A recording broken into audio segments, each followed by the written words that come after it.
Hai semuanya, Assalamualaikum. Kali ini aku bikin kue kering kacang. Resep kali ini dijamin bener-bener anti gagal, enak, rasanya nggak kemanisan, juga pastinya dia ngeprul seperti yang kamu lihat sendiri di layar video ini.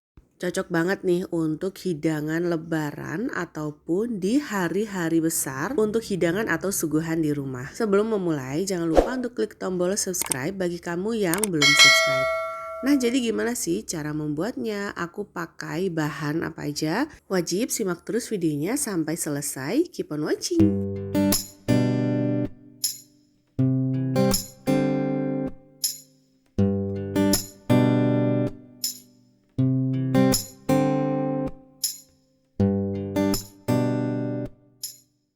Nah, jadi ini dia untuk bahannya yang aku pakai, semuanya sudah ada di layar. Kamu tinggal copy ulang atau kamu bisa capture layar handphone ataupun layar PC. Pastinya selalu aku tulis ulang semua bahan, juga takarannya ini di kolom deskripsi di bawah. Untuk langkah yang paling awal, jadi ini aku siapkan dulu. Ini aku beli kacang mentah kurang lebih sebanyak 250 gram. Kemudian aku akan air fryer, ini aku pakai suhu 170 derajat Celcius selama 10 menit.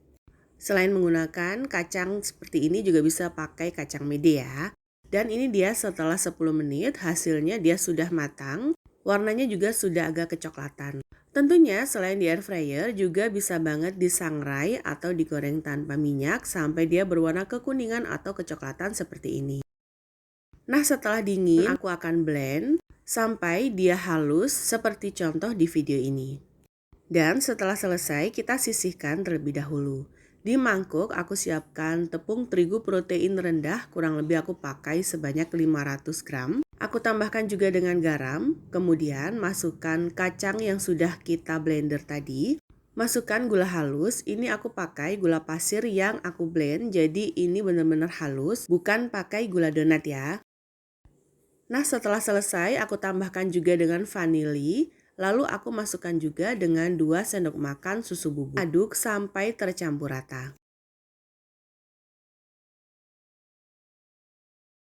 Nah, setelah tercampur, kemudian mulai masukkan minyak goreng. Di sini aku pakai minyak goreng ini aku sesuaikan dengan kondisi tepungnya ya. Untuk penggunaan minyak gorengnya ini ada di kisaran mulai dari 300 sampai dengan 400 ml, tinggal disesuaikan lagi.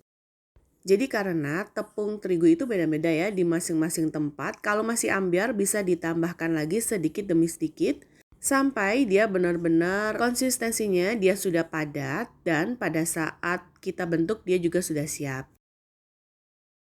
Dan ini dia bentuknya setelah sudah kita pastikan pas dengan minyak gorengnya ya. Jadi aku pakai kurang lebih sebanyak 375 ml. Aku siapkan dulu untuk meja atau alas kerjanya, kemudian aku taburi dengan tepung terigu agar dia nggak lengket. Lanjut aku ambil sedikit demi sedikit, kemudian bulatkan dan pipihkan masih dengan menggunakan tangan aja. Yang pasti aku sudah cuci tangan terlebih dahulu. Nah, kemudian aku gilas dengan menggunakan rolling pin, jadi agar dia nggak lengket, rolling pinnya aku olesi dengan menggunakan minyak goreng. Jadi gilas dan tipiskan sampai ketebalannya itu sesuai dengan selera kalian masing-masing. Dan ini aku ketebalannya nggak terlalu tipis dan juga nggak terlalu tebal. Setelah selesai, kemudian aku mulai cetak dengan menggunakan cetakannya ini. Untuk cetakannya sesuai selera agar lebih mudah, jadi aku pakai cetakan bulan sabit. Lanjut aku ambil satu persatu.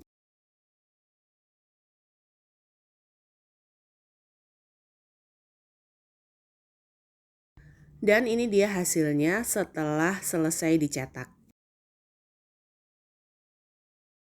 Kemudian aku siapkan loyang yang sudah aku alasi dengan baking paper. Lanjut mulai tata satu persatu seperti contoh di video ini. Pada saat ini juga aku sudah mulai panaskan oven dengan suhu 150 derajat Celcius selama 10 menit. Untuk bahan olesannya ini aku pakai 3 butir kuning telur dan juga ditambahkan dengan minyak goreng agar dia nanti bisa mengkilap. Aduk rata.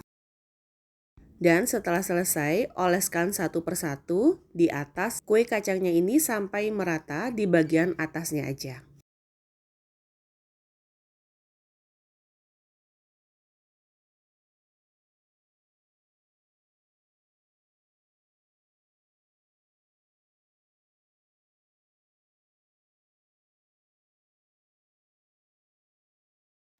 Nah, setelah selesai, jadi penampilannya akan seperti ini, bener-bener cantik banget. Untuk bahan olesannya bisa juga ditambahkan dengan pewarna kuning ya, tapi ini aku skip. Jadi setelah selesai, aku langsung masukkan ke dalam oven. Aku simpan di rak paling bawah, kemudian aku panggang dengan suhu 130 derajat Celcius selama kurang lebih 22 menit atau sesuaikan lagi dengan kondisi masing-masing oven di rumah. Ini dia hasilnya setelah matang, jadi benar-benar pas banget di ovenku selama 22 menit. Kemudian ambil satu persatu dan dinginkan minimal sampai dia suhu ruang. Untuk wadahnya ini aku pakai toples ukuran 250 gram agar penyimpanannya dia nggak berjamur, jadi aku tambahkan dengan silika gel. Kemudian alasi dengan baking paper dan mulai tata satu persatu di dalam toples. Dalam satu resep ini aku bisa hasilkan kurang lebih 5 toples dengan ukuran 250 gram. Tapi karena anak-anakku udah nggak sabar, jadi sudah dihabiskan dulu ya satu toples dan yang aku foto tinggal 4 toples aja di video ini. Untuk benar-benar menghindari berjamur nih ya, aku tambahkan lagi dengan silika gel di bagian atas. Jadi silika gelnya ada 2 di bagian bawah dan juga atas. Hasilnya akan seperti ini, cantik banget. Dan untuk pengen tahu bagian dalamnya juga ngeprulnya seperti apa, aku langsung tester satu. Untuk tampilan atas dan bawahnya ini pas banget, dia nggak terlalu matang, nggak terlalu gosong, dan benar-benar ngeprul banget. Rasanya itu benar-benar rasa kacang, nggak enek, dan juga manisnya pas, nggak terlalu kemanisan. Cocok banget lah untuk hidangan atau suguhan kalau lagi ada acara di rumah atau untuk hari-hari besar seperti hari raya. Nah, jadi gimana, gampang kan cara bikinnya? Semoga video ini bermanfaat. Jangan lupa untuk selalu dukung aku dengan cara klik tombol subscribe. Klik juga loncengnya, like postingan ini, dan juga share resep ini ke semua medsos kamu sebanyak-banyaknya. Tunggu video selanjutnya dari aku. Wassalamualaikum warahmatullahi wabarakatuh.